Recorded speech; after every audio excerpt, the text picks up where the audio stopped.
నమస్కారం ఘంటారావానికి స్వాగతం ముందుగా ప్రధాన అంశాలు రేపు తెలంగాణకు కాంగ్రెస్ ప్రత్యేక మేనిఫెస్టో విడుదల కేంద్రంలో అధికారంలోకి వస్తే ఏం చేస్తారో వెల్లడించనున్న సీఎం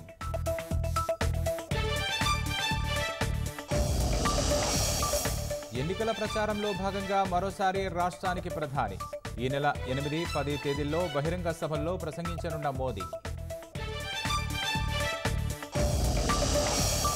కవిత బెయిల్ పిటిషన్పై తుది ఉత్తర్వులు వాయిదా ఈ నెల 6న తీర్పు ఇస్తామన్న Delhi rows avenue court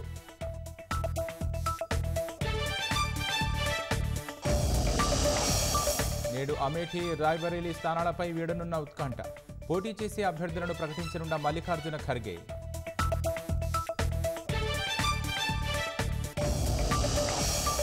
America ఆర్థిక వ్యవస్థ బలోపేతానికి విదేశీ వలసలు కీలకం ప్రోత్సహించని దేశాల్లో వృద్ధి నెమ్మదిగా సాగుతోందన్న బైడెన్